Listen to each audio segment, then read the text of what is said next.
Yes? Okay.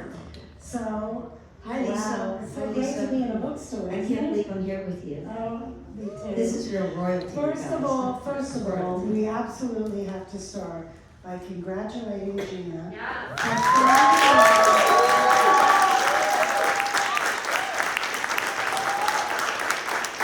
I'm going to turn my back to you, but I'm going to look at her. So, for finally getting into that boys club that is the Rock and Roll Hall of Fame.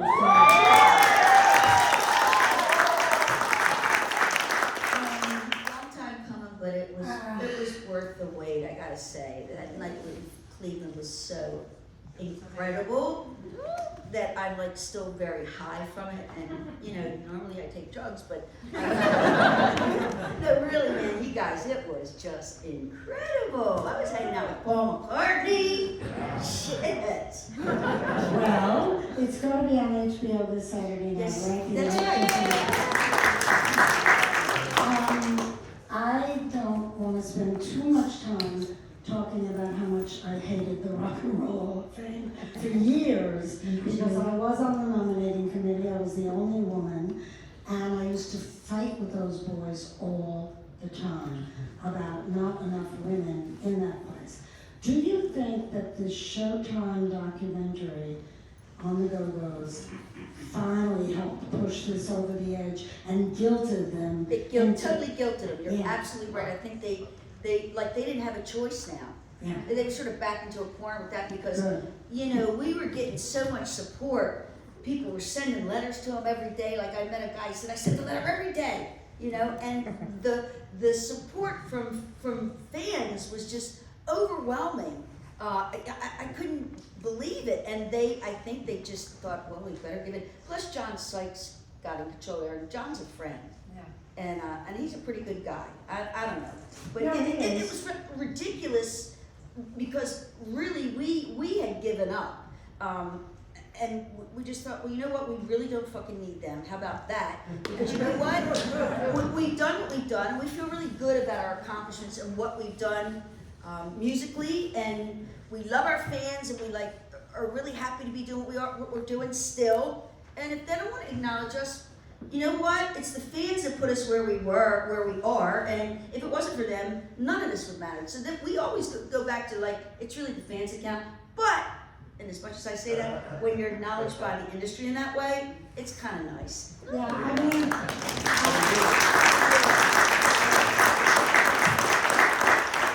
my feeling about it was it's like what LeBron James said when he won the championship, it's about damn time, you know? And also, I just feel that the work is really what lasts. The awards are nice, it's a nice icing on the cake, the Grammys, the sales, but when you think that you were the only female band that sold that many records, and they ignored it for so long, it's just bizarre. You know what knocked me out too was that I was told that I'm only the second female drummer to be inducted. Who's in a Maureen Tucker? Yeah, they took it from the underground, and I was like, Jesus, wow, there's a lot of work that the five of us need to be doing.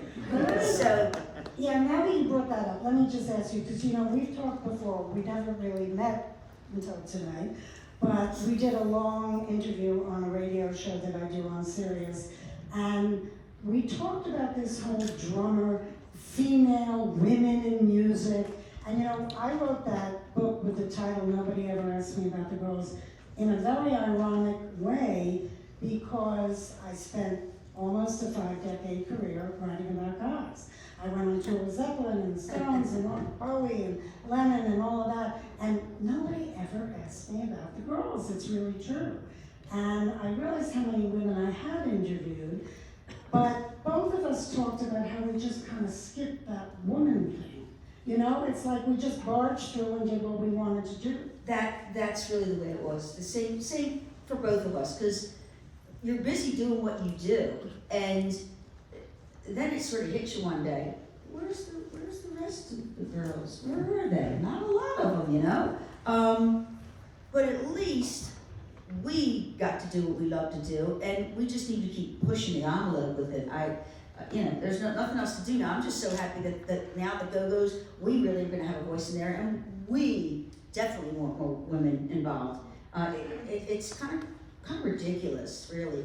Yeah. I mean, the first thing we're going to do is say, what about the B-52s? Where are they?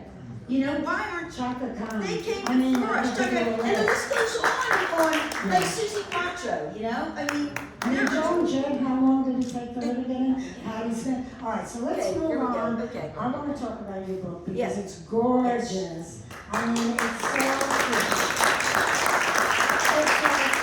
it's Technicolor, and it's really all these unbelievable photos that you took. What made you decide to? Okay, you started. First of all, you were in Baltimore. You're working with Edie and the Eggs, John Waters, Edith Massey, and that band. And then you picked up at one point and drove to California by yourself. No, I drove with a friend from high school. Oh, okay, but still. Yeah, I knew three people in LA, and that was from being there playing in Edie's band. And when I finished that thing with her, I got back to Baltimore and I thought, oh Christ, man, this is it. I know I have to leave now.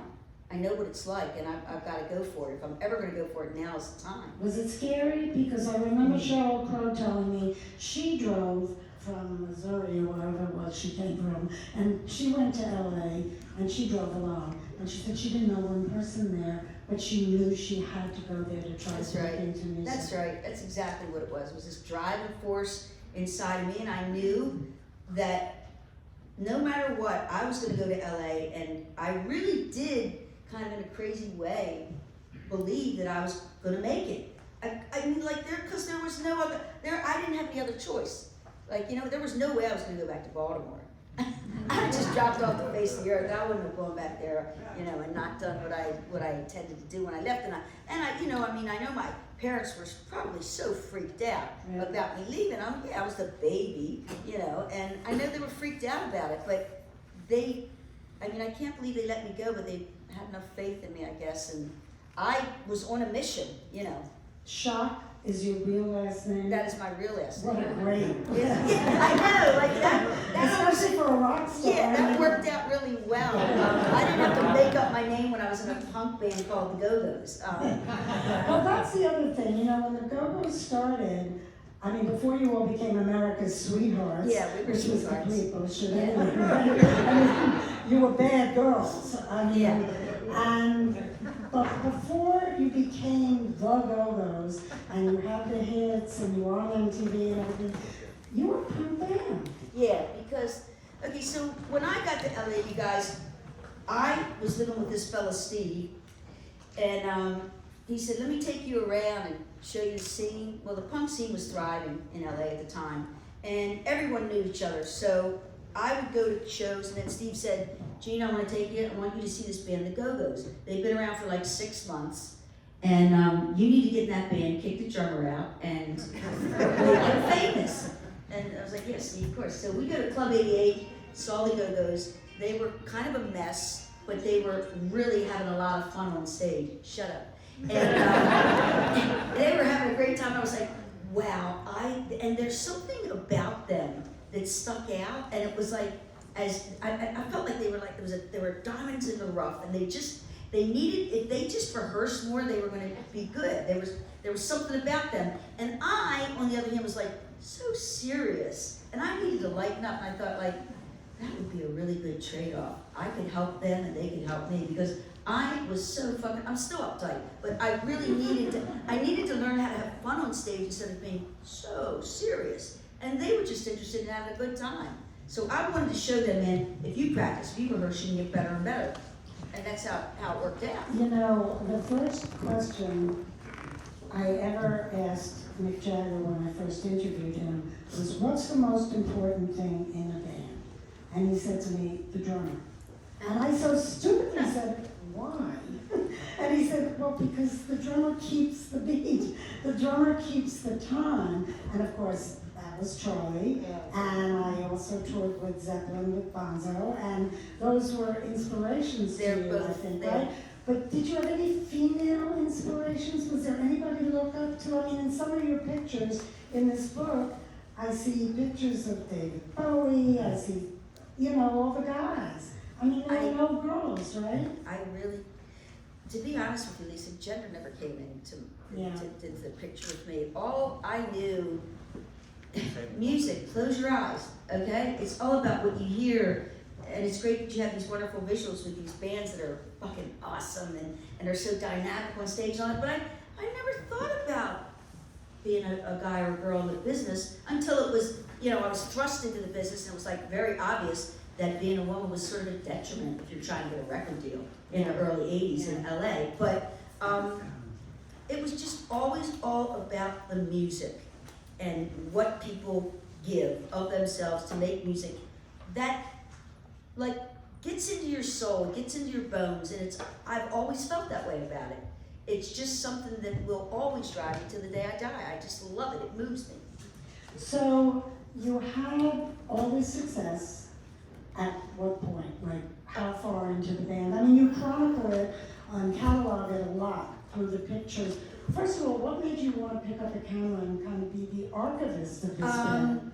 Well, I don't know, but I can tell you this. When I was a kid and I was going to see all these bands, Zeppelin and The Who, my first show ever, I didn't have a camera then because I was 11, but I soon after bought an Instamatic, which I would take to every show with me. And I have all these really shitty pictures of like being in the 20th row and trying to take, and there's a speck, and there's black and then a speck, and that's the person, oh, that's Steve Miller. So what I started to do with my stinky little Instamatic was I would go to the Holiday Inn, which was across the street from the Baltimore Civic Center, which is where most bands played, and I could take the bus down there, and then my mother would pick me up at night. And I met these groupies, and you know, when I was a kid, I wasn't thinking about that, but, no, I wasn't really, but, Wait, you weren't a kid or you weren't? no, I was a kid. I wasn't thinking about the sex aspect of all the sex and drugs and rock and roll because I was too young. You know, it just didn't enter my mind. I was there for the music, and I watched them. They're like, well, you can hang out with us, follow us. So they would leave. They'd go over to the Holiday Inn. The girls, the groupies. They would go up the service elevator, and they'd get on a phone, and they would always say, can you connect me with? It was either the drummer or the bass player. Seems like the drummer and the bass player always gave their real name. Okay, like the singer and the guitar player, they never gave their real name. So you get on the phone, and you know, then I started doing this. You get on the phone, you call them up and say, hi, can I stop by and take your picture? And you know, sometimes they hang up, sometimes they sure, whatever. Bottom line was, I knew that the last 3 digits was their room number. So, you know, me and my friend Bruce, I would just rap on everybody's door, and then to piss the other band members off, I'd say, well, what room is Ian Anderson in? And they say, oh, he's in 503. You know, what room is Andy Frazier in from Free? Well, you know, all these things to torture each other, which I totally know because that's something I do to my bandmates. You know, so it was pretty funny, but I did wind up getting a lot of photos of my heroes back then, and well, I have a million stories, guy. I could go into so many of these stories, but then we'd be here forever. Well, first of all, also, you have to remember, this was a time, and this is very hard to explain to people because you have to think in context. No cell phones, no internet, no social media. So you actually had to go and see a show. This is also pre-MTV from my world.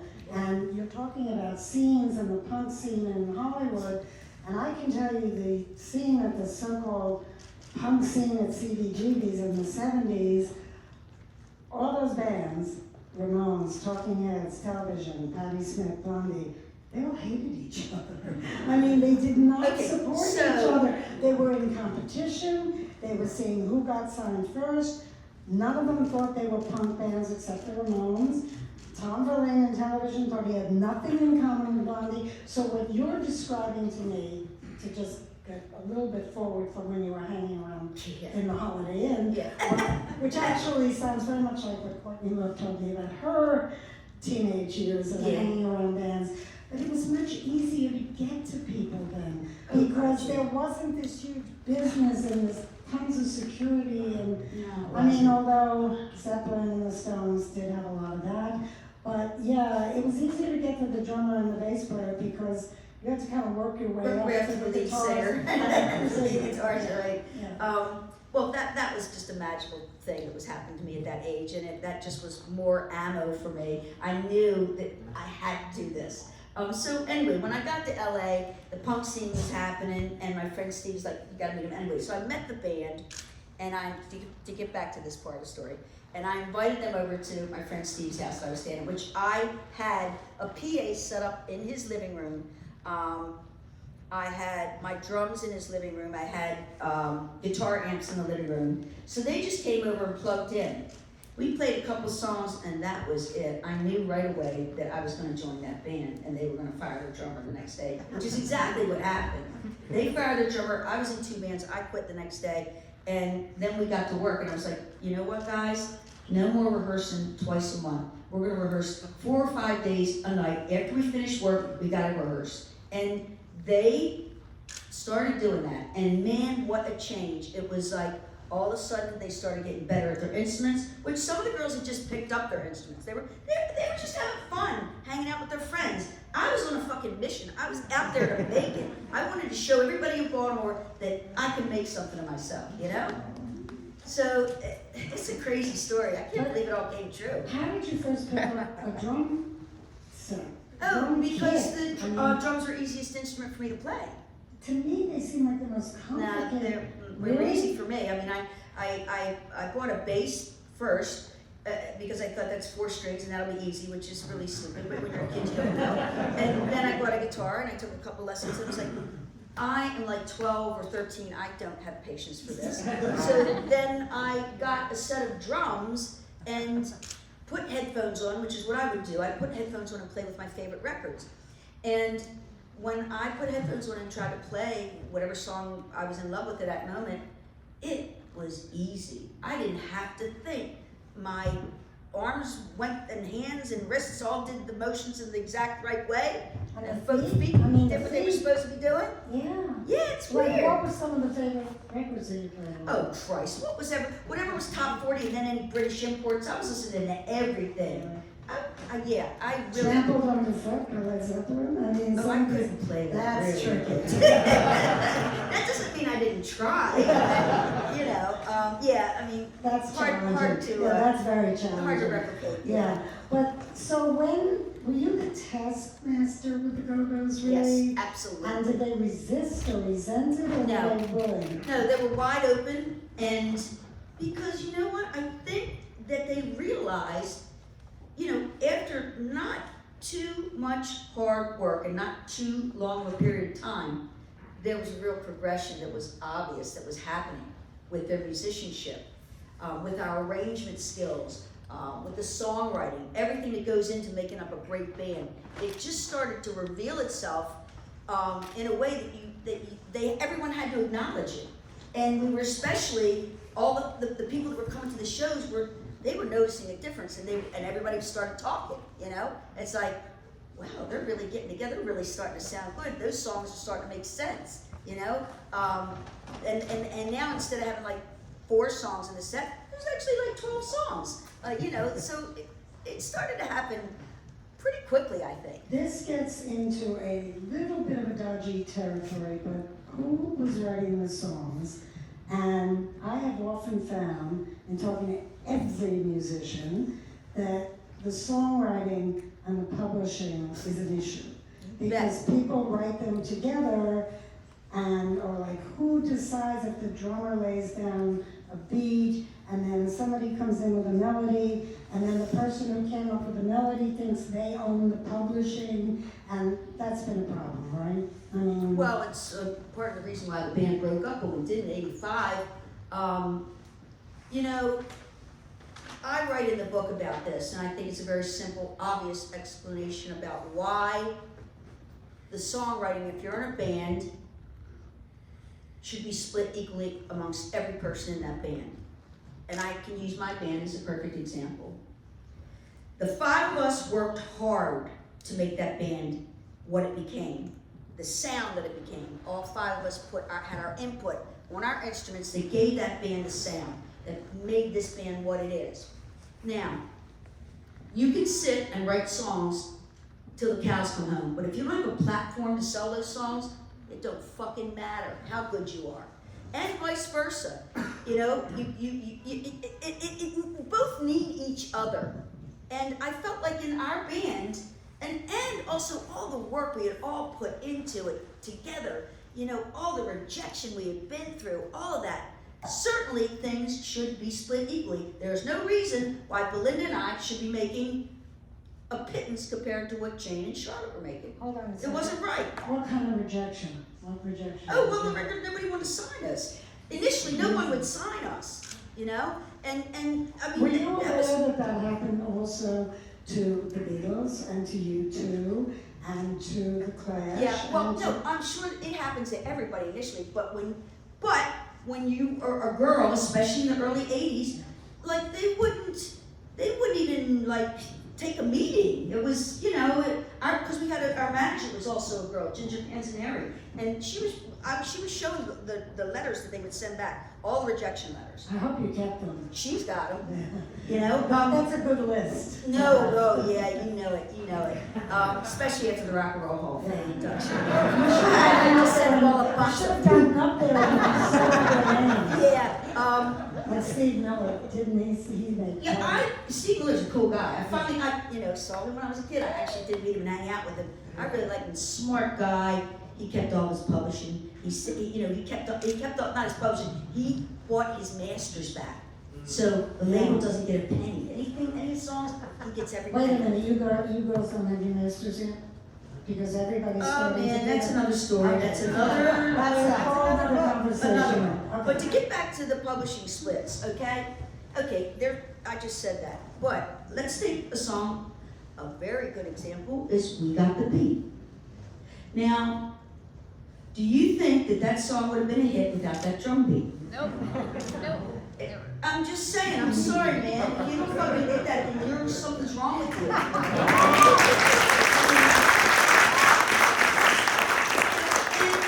It's not like I am so brilliant. I just, when I hear something, I just react. I have a very visceral feeling that comes over me, and that takes over, and I just play. We got the beat, that drum beat, that just came out of me. Well, it just happens to be a pretty iconic beat, I think, I'm very proud of that. But people say to me all the time, you don't have a piece of that song? I'm like, no, I don't have a piece of that song. That doesn't seem right. That didn't change But- when you got back together again? No, that'll never change. That'll never change. But but we did change things. So after 2000, when we started really getting serious and we made God Bless the Go-Go's, everything got split equally from that, and from there out. A little late, but that's okay because everything happens the way it's supposed to and for a reason. And you know what? I got songs covered by Miley Cyrus and Selena Gomez. Nobody else in my band has. So I don't feel bad about that. You know what I mean? It makes you work harder. And and as much as I say all this, I am super grateful for Jane and Charlotte, because without those great songs, I wouldn't be here. So, but it's got to work hand in hand. You're only as good as your band, and you're only as good as the songs that your band produces. Yeah, there's so many different examples. Yeah, there are. Where there's been reasonable split in the publishing and where there hasn't been. I remember talking to the police about this, and Stuart or Andy once said, well, we all try to write songs, and then Sting comes in with Message in a Bottle. And what are we going to do? Or, then you have the other example of the band, where Levon Helm certainly contributed, but Robbie Robertson took all the publishing. So there's so many war stories of that sort of thing. Yeah, and you know what, Lisa? Look at the bands that stay together. They're all the ones that split the publishing equally. It split the song, it split it. They're the bands that don't break up. Well, And we are an exception to it because we worked this out. And you know what? I'm cool with everything. And that sort of stuff propelled me to work harder. It pushed me to work harder at being a songwriter.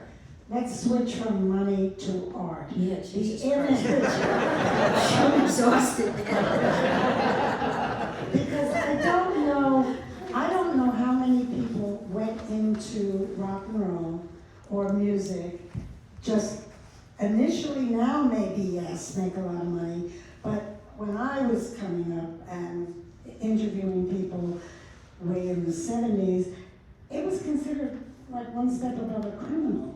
I mean, being a rock and roll musician was not a good career choice until MTV happened. You bet. And when MTV happened and it was in your living room, and they told you what the music was supposed to look like, as opposed to the mystery of just hearing it in your head.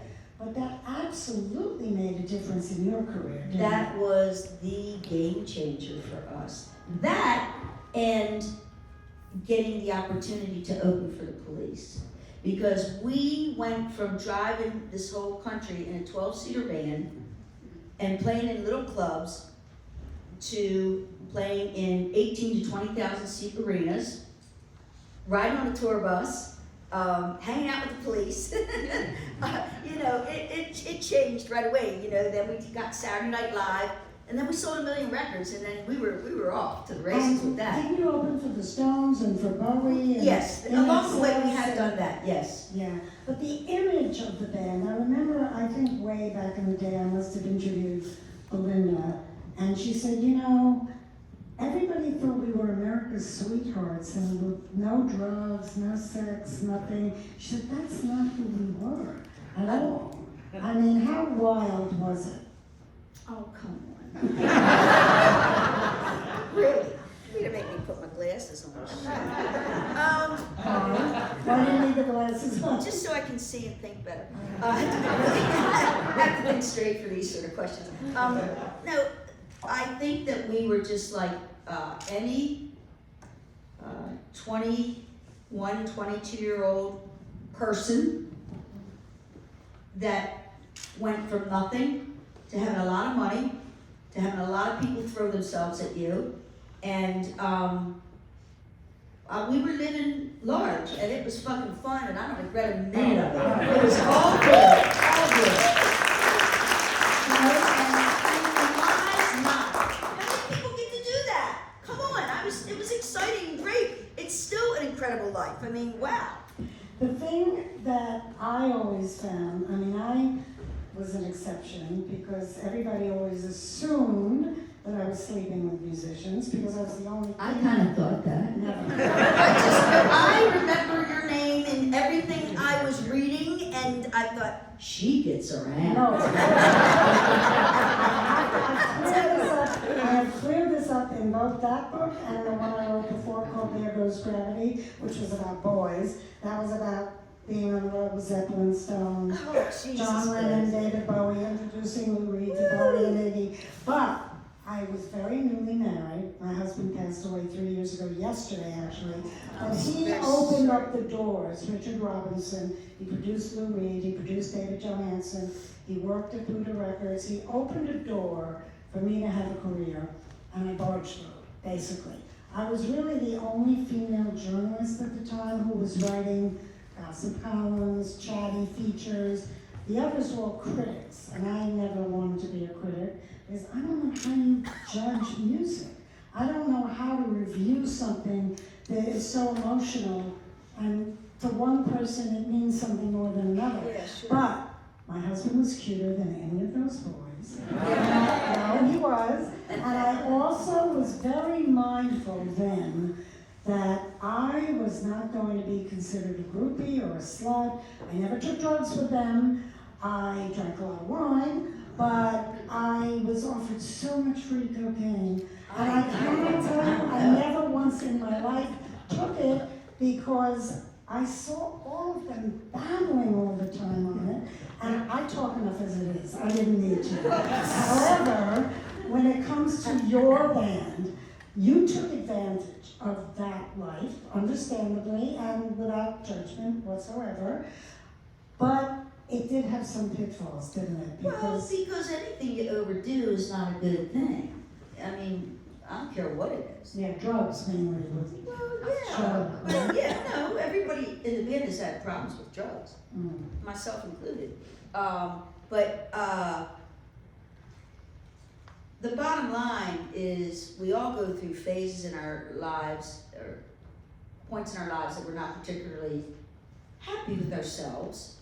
And sometimes you dig a hole and don't know how to get out of it, and you need a little help. And what was once fun, when it becomes a habit like it did for some of us, that needs to be taken care of. I mean, you know, you're gonna die. I mean, Stevie had said it was all fun until it was not. Yeah. And Bonnie Raitt also told me, you know, what looks good in your 20s doesn't look so good when you're in your 30s and your 40s. But you had health problems that were completely unrelated to that? Something you had? Oh yeah, I had to have heart surgery when I was like 26 or 27, and it was a congenital defect, so it had nothing to do with my lifestyle. And that whole thing brings up a great story in the book about the last hurrah in Palm Springs. I had to go in and I had to have heart surgery. The minute I found it, we were getting ready to go on tour, so we all had to get physical before you go on a big tour. And they had discovered, I had a heart murmur, but my doctor said this usually doesn't mean a thing. Lots of folks have that.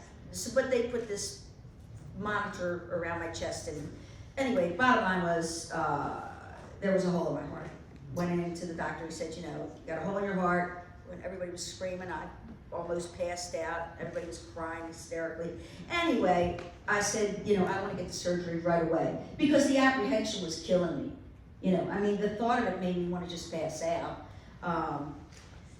So I had a week before they could do the operation. So the band, because they love me, said, let's rent a caddy and a jag. Let's get as much drugs as we can. Let's go to Palm Springs and have a big party at one of our favorite spas, which is exactly what we did. And the thing that was so thoughtful of them was they wouldn't allow me to do coke. I was only allowed Valiums and mushrooms. And the rest of the girls, ate balls of coke, you know, whatever. They could have given you a heart attack if you had. Well, they were worried that I'd have a heart attack if I did blow because obviously I had a heart problem. So yeah, Valium mushrooms, and I drank some, smoked some pot, but that was the 80s. That was the 80s. That's fun.